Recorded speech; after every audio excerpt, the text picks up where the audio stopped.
ತುಂಬ ಸಿಕ್ಕಾಗಿರೋ ಡ್ರೈ ಆಗಿರೋ ಏರ್ನ ಶೈನಿ ಮತ್ತು ಸ್ಮೂತ್ನಿ ಮಾಡ್ಕೋಬೇಕಾ? ಹಾಗಾದರೆ ಈ ವಿಡಿಯೋ ನೋಡಿ. ಎಲ್ಲರಿಗೂ ನಮಸ್ಕಾರ, ವೆಲ್ಕಮ್ ಟು ಮೈ ಚಾನಲ್.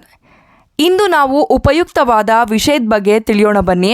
ಆ ವಿಷಯ ಏನಂದರೆ ಏರ್ ಆಯಿಲ್.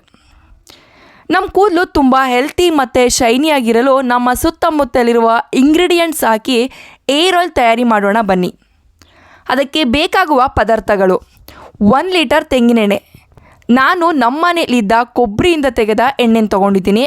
ನೀವು ಗಾಣಕ್ಕೆ ಹೋದರೆ ಈ ಎಣ್ಣೆ ಸಿಗುತ್ತೆ. ಅಲೋವೆರಾ ಅಂದರೆ ಲೋಳೆ ರಸ 1 ಕಪ್ಪು. ನೀಟಾಗಿ ವಾಶ್ ಮಾಡಿ ಬಟ್ಟೆಯಲ್ಲಿ ಒರೆಸಿ ಸೈಡಲ್ಲಿರೋ ಮುಳ್ಳನ್ನು ತೆಗೆದು ಸಣ್ಣದಾಗಿ ಹಚ್ಚಿಟ್ಕೊಳ್ಳಿ. 5 ಕಟ್ಟಿ ಬೇವಿನೆಲೆ, 2 ವಿಳ್ಯೆದೆಲೆ, ದಾಸವಾಳದ ಡ್ರೈ ಹೂ ಅಥವಾ ಫ್ರೆಶ್ ಆಗಿದ್ರೂ ನಡೆಯುತ್ತೆ, ಯಾವುದಾದ್ರೂ ತೊಗೋಬೋದು. ಕರಿಬೇವು ಅಂದರೆ ಕರಿ ಲೀವ್ಸ್ 3 ಕಡ್ಡಿ, 15 ದಾಸವಾಳದೆಲೆ, ಈರುಳ್ಳಿ 1 ಕಪ್ಪು. ನಾನಿಲ್ಲಿ ನಾಟಿ ಈರುಳ್ಳಿ ತೊಗೊಂಡಿದ್ದೀನಿ, ಅಂದರೆ ಸಣ್ಣ ಈರುಳ್ಳಿ. ನಿಮಗೆ ಸಣ್ಣ ಈರುಳ್ಳಿ ಸಿಕ್ಕಿಲ್ಲ ಅಂದರೆ ದಪ್ಪ ಈರುಳ್ಳಿ ಕೂಡ ತೊಗೋಬೋದು, ಯಾವುದಾದ್ರೂ ಪರವಾಗಿಲ್ಲ. 3 ಸ್ಪೂನ್ ಮೆಂತ್ಯ, ಬೆಟ್ಟದ ನೆಲ್ಲಿಕಾಯಿ ಅಂದರೆ ಆಮ್ಲ 3/4 ಕಪ್ಪು. ನೀಟಾಗಿ ತೊಳೆದು ಸಣ್ಣದಾಗಿ ಕಟ್ ಮಾಡಿ ಇಟ್ಕೊಳ್ಳಿ. 6 ಲವಂಗ. ಇಷ್ಟು ಬೇಕಾದ ಪದಾರ್ಥಗಳು. ಮಾಡುವ ವಿಧಾನ ನೋಡೋಣ ಬನ್ನಿ. ಸ್ಟವ್ನ ಆನ್ ಮಾಡಿ ಅದ್ರ ಮೇಲೆ ಪಾತ್ರೆ ಇಟ್ಕೊಳ್ಳೋಣ. ಸ್ಟವ್ ಮಾತ್ರ ಸಿಮ್ನಲ್ಲೇ ಇರಬೇಕು, ದಯವಿಟ್ಟು ಗಮನದಲ್ಲಿ ಇಟ್ಕೊಳ್ಳಿ. ಆ ಪಾತ್ರೆಗೆ ಕೊಬ್ಬರಿ ಎಣ್ಣೆ ಹಾಕಿ, ಕೊಬ್ಬರಿ ಎಣ್ಣೆ ಸ್ವಲ್ಪ ಬಿಸಿಯಾದ ನಂತರ ಮೊದಲು ಈರುಳ್ಳಿ ಹಾಕೋಣ. ಈರುಳ್ಳಿ ಹಾಕೋದ್ರಿಂದ ಏರ್ ಫಾಲ್ ಆಗಿರೋದು ತುಂಬ ಚೆನ್ನಾಗಿ ಮತ್ತು ಏರ್ ಗ್ರೋತ್ ಆಗುತ್ತೆ. ನೆಕ್ಸ್ಟು ಬೆಟ್ಟದ ನೆಲ್ಲಿಕಾಯಿ ಹಾಕೋಣ. ಇದನ್ನು ಹಾಕೋದ್ರಿಂದ ಏರ್ ಬ್ಲ್ಯಾಕ್ ಇರುತ್ತೆ ಮತ್ತು ಏರ್ ಶೈನಿ ಬರುತ್ತೆ. ನೀವು ಇನ್ನೂ ಎಕ್ಸ್ಟ್ರಾ ಇಂಗ್ರೀಡಿಯೆಂಟ್ಸ್ ಹಾಕ್ತೀವಿ ಅಂದರೆ ಯಾವುದು ವಾಟರ್ ಕಂಟೆಂಟ್ ಜಾಸ್ತಿ ಇರುತ್ತೆ ಅದನ್ನು ಮೊದಲು ಹಾಕ್ಕೊಳ್ಳಿ. ನಂತರ ಯಾವುದು ವಾಟರ್ ಕಂಟೆಂಟ್ ಕಮ್ಮಿ ಇರುತ್ತೆ ಅದನ್ನು ಆ್ಯಡ್ ಮಾಡ್ತಾ ಬನ್ನಿ. ನೆಕ್ಸ್ಟು ಕರಿಬೇವು, ಇದರಿಂದ ಹೇರ್ ಗ್ರೋತ್ ಮತ್ತು ಬ್ಲ್ಯಾಕ್ ಆಗುತ್ತೆ. ಬೇವಿನ ಎಲೆ ಅಂದರೆ ನೀಮ್ ಲೀವ್ಸ್, ಇದು ಡ್ರ್ಯಾಂಡ್ರಫ್ಗೆ ರಾಮಬಾಣ. ಇವೆಲ್ಲ ಹಾಕುವಾಗ ಸ್ಟವ್ ಸಿಮ್ನಲ್ಲೇ ಇರಬೇಕು, ಅದನ್ನು ದಯವಿಟ್ಟು ಮರಿಬೇಡಿ.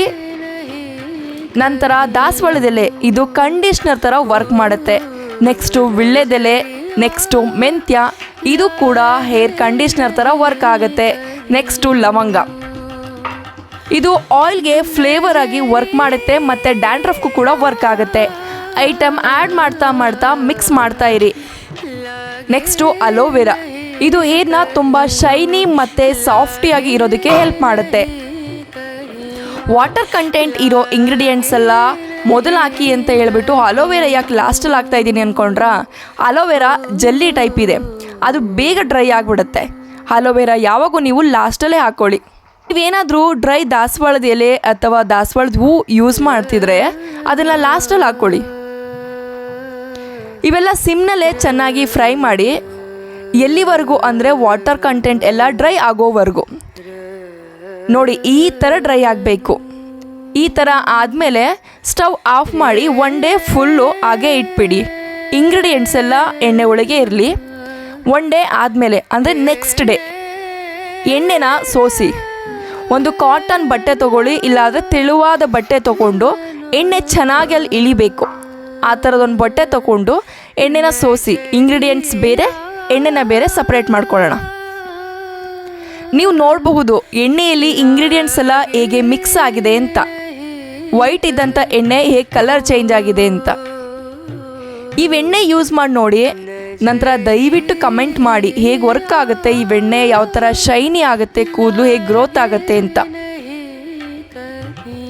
ಎಲ್ಲರಿಗೂ ಧನ್ಯವಾದಗಳು.